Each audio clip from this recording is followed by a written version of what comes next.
तो ये कि अवेयरनेस है जो आप कर रही हैं, ये एक बड़ा काम है आपके इंस्टीट्यूशन का कि हम कॉमन मैन तक ये बता रहे हैं कि मरूसी बीमारियों से बचा जा सकता है।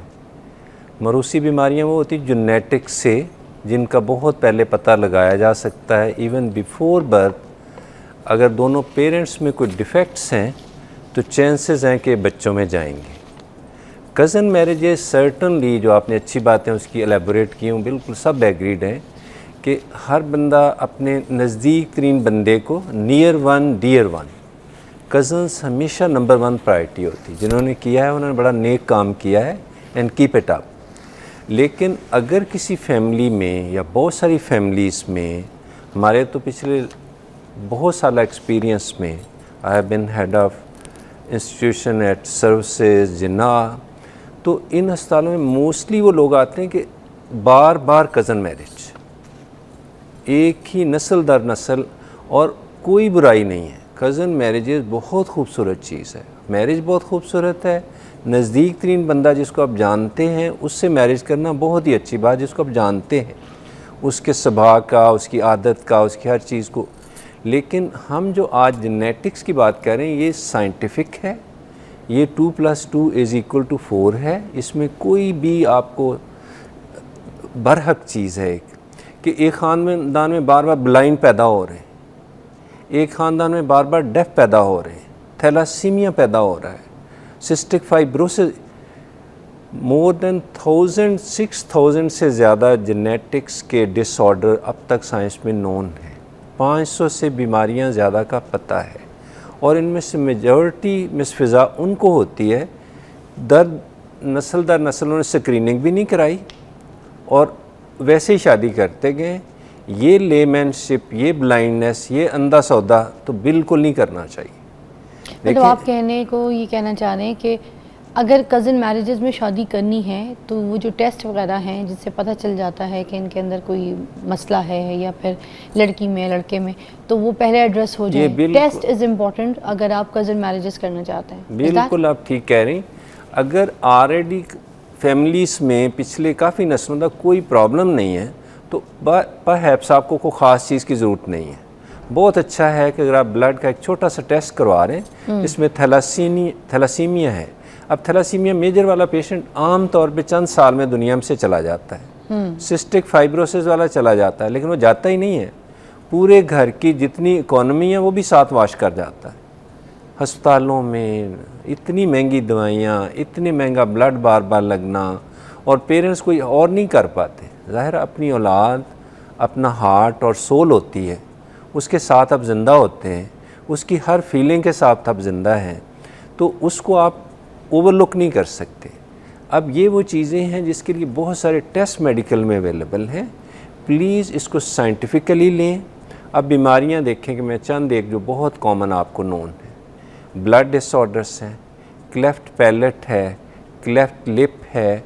हमारे पास तकरीबन 2 पेशेंट डेली आते हैं जो कज़न दर कज़न शादी हुई, ऑलरेडी 2-3 बंदों में डेफनेस थी, अब वो सुन भी नहीं रहा, बोल भी नहीं रहा। जो सुनेगा नहीं वो बोलेगा नहीं। Same is true for many diseases of eye. अब जो बच्चा देख नहीं सकता वो माशरे के लिए तो कबूल नहीं है, वो फैमिली के लिए तो है वो, लेकिन वो फैमिली के लिए अब एक पूरा का पूरा एक बंदोबस्त है उसकी इकॉनमी के लिए। ये वो चीज़ें थी जो टोटली अवॉइडेबल थी। ये आज की साइंस में बिफ़ोर मैरिज ब्लड के टेस्ट मदर के फादर के करवा लिए जाएं। जहां हम शादियों पे इतनी फायरिंग माशाल्लाह करते हैं, शादियों पे इतना अंधाधुंध खर्च करते हैं, इससे ज़्यादा कहीं हार्मनी टेस्ट है, स्क्रीनिंग टेस्ट है, छोटे छोटे ब्लड के टेस्ट एग्जैक्टली नरेट कर देते हैं, फिक्स कर देते हैं, क्रिस्टल क्लियर कर देते हैं कि इन पेरेंट्स में कैरियर हैं। अब हम जेनेटिक्स पे थोड़ा सा ब्रेक के बाद में पहले, क्योंकि इसमें फिर ये भी एड्रेस करवाना चाहूँगी, ऑर्डर्स हैं जिसमें सबसे ज़्यादा थैलासीमिया पाकिस्तान में बहुत आम है, उसके बाद सिकल सेल है। इन दोनों में आपको बहुत सारे प्रॉब्लम आगे जाके होंगे, और ये ऑटोसोमल रिसेसिव डिजीज़ हैं जो मेडिकल का वर्ड है। इसका मतलब ये कि अगर कैरियर हैं पेरेंट्स, एक कैरियर है तो चांसेस कम है दूसरे में। अगर दोनों कैरियर हैं तो आगे बच्चों में होने का चांस बहुत ज़्यादा हो जाएगा। इसलिए उस सूरत में तो 100% अवॉइड ही करना चाहिए, क्योंकि बाद में आपके लिए बहुत सारे मसाइल इंतज़ार कर रहे होंगे। अच्छा, ये मस्ट है कि ये जो है ट्रैवल करेगा इस तरह से इनहेरिटेड आगे जाएगा या ऑटोसोमल रिसेसिव का मतलब है कि अगर दोनों पेरेंट्स में है तो आगे औलाद में होने का चांस मैक्सिमम हो जाएगा। अच्छा, एटलीस्ट 50% तक भी हो सकता है, 1/4 to 50% हो सकता है, 25 to 50%। अब ये बहुत ज़्यादा है और अनलकीली पहला ही बच्चा आए और इसमें ये प्रॉब्लम पाया गया तो पेरेंट्स की तो सारा हनीमून बाद में डिस्टॉर्ट हो गया एयर में।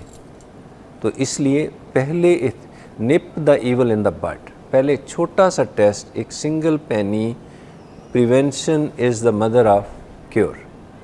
पहले ये कोशिश करें कि ये छोटे छोटे टेस्ट करवा लें, क्योंकि बहुत सारी बीमारियां, हीमोफीलिया है, सिकल सेल एनीमिया है, आपने अक्सर क्लेफ्ट लिप, क्लेफ्ट पैलेट देखे हैं, और सबसे सीरियस है आई की और हीयरिंग की। अगर हीयरिंग एबनॉर्मल होगी तो आजकल जो मसला का हल तो हो जाता है, कोक्लियर इम्प्लांट आप सुनेंगे कि टोटल डेफ है, ईयर बन ही नहीं सका अंदर से, इम्प्लांट तो लग जाएगा, but that's a millions and millions will be required. वो कोई भी गवर्नमेंट दुनिया में इतना स्पॉन्सर नहीं कर सकती कि हर बच्चे को इम्प्लांट भी लग जाए। इलाज तो है, लेकिन एक इम्प्लांट अब 30-35 लाख का लगेगा, जिसका कभी भी इंसानी नॉर्मल कान का निमल बदल नहीं हो सकता, नहीं हो सकता। इसलिए सर्टनली आज के दिन हमें अपनी नॉर्मल चीज़ों को अप्रिशिएट भी करना है। कैसे हम अवॉइड कर सकते हैं उसका बहुत इजी चांस है कि छोटे छोटे टेस्ट जो मेडिकल के हैं, वो ब्लड के हैं, इलेक्ट्रोफोरेसिस है, हार्मनी टेस्ट है, मदर का अल्ट्रासाउंड है। अब देखें कि मदरहुड में पहले वीक से लेके 6 वीक्स तक आजकल बहुत सारी बीमारियों का पता लगाया जा सकता है।